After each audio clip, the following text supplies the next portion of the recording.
बिस्मिल्लाहिर्रहमानिर्रहीम। अस्सलामुअलैकुम। To night special में खुशामदीद। आज की इस वीडियो में मैं आपके साथ कोई रेसिपी नहीं शेयर करने वाली, बल्कि बहुत ही काम की रेमेडी शेयर करने वाली हूँ। सर्दियों की आमद होते ही जहाँ बहुत सी बीमारियाँ आ जाती हैं, वहाँ खांसी का होना एक मामूल और नॉर्मल सी बात लगती है, लेकिन खांसी इतनी परेशान कुन होती है कि बाज़ औक़ात खांस खांस के आपकी पसलियों में दर्द हो जाता है और लाल और काले शरबत पी पी के आपका दिल मतला जाता है, लेकिन खांसी ठीक नहीं होती। लेकिन आज की रेमेडी मेरी आजमूदा है, बल्कि बहुत सारे लोगों की आजमूदा है, क्योंकि जिसको भी मैंने ये रेमेडी बताई है वो तो बस इस रेसिपी का फ़ैन हो गया है। तो सबसे पहले आपको क्या लेने हैं कि ये है हरीड़।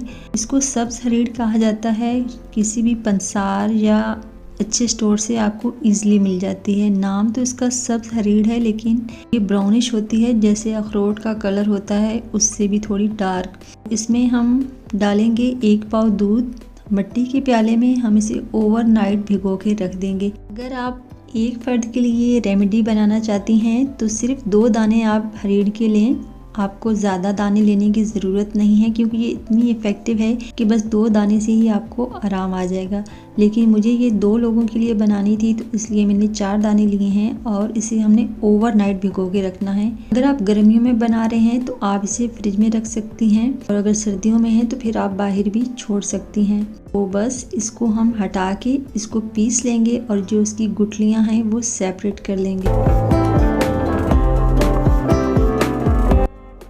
हम इस सारे पेस्ट को, जो तकरीबन एक अखरोट के साइज़ के बराबर बना है, इसे पैन में डाल देंगे और जो दूध हमने भिगो के रखा था इसमें, वो भी साथ ही शामिल कर देंगे। अब हमने इसको पकाना है इतना कि जब तक इसका जो मॉइस्चर है वो एवापोरेट नहीं हो जाता। फ्लेम यहाँ पे आप मीडियम रखें, और हमेशा जब भी आप दूध वाली कोई चीज़ बनाएं, हमेशा लकड़ी का स्पैचुला यूज़ किया करें, क्योंकि लकड़ी का स्पैचुला जो होता है वो हीट रेजिस्टेंट होता है और दूध को बाहर गिरने नहीं देता। यहाँ पे मैं आपको एक और बोनस टिप भी देना चाहूँगी। इस रेमेडी को आप कॉन्स्टिपेशन के मरीज़ों के लिए भी बना सकते हैं। बस उसमें आपको थोड़ी सी चेंजिंग करना होगी कि आपको इसमें 1 टेबल स्पून देसी घी शामिल करना होगा। जब इसे आप बना लेंगे तो आपको इसे 1 चम्मच सुबह शाम गर्म दूध के साथ लेना है।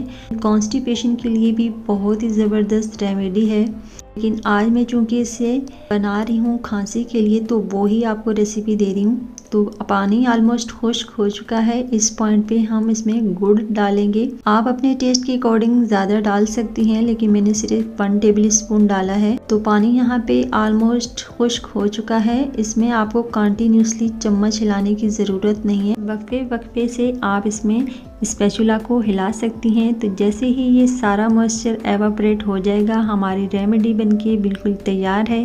आप इस रेमेडी को बच्चों और बुज़ुर्गों सभी को इस्तेमाल करवा सकती हैं, और इसका टेस्ट ऐसा है कि बच्चे भी ईज़िली खा लेते हैं। और ये इतनी इफ़ेक्टिव है कि जब आप इसको यूज़ करेंगी तो नेक्स्ट टाइम जब भी आपको खांसी होगी, आप डॉक्टर के बजाय इसी रेमेडी को बनाना प्रेफर करेंगी, मेरी गारंटी है। और अब आपको इसको लेना कैसे है कि सिर्फ 1/4 चम्मच आपको 3 टाइम लेनी है, और ये पूरी रेमेडी जो कि आपने बनाई है वो सभी आपने इस्तेमाल करनी है। इसी तरह की और भी इंफॉर्मेटिव और आजमूदा रेमेडी मेरे चैनल पे मौजूद हैं, उनका लिंक आपको आई बटन में मिल जाएगा। आज के लिए इतना ही। अपना और अपने से जुड़े लोगों का बहुत सारा ख्याल रखें। Stay healthy, keep smiling and अल्लाह हाफिज़।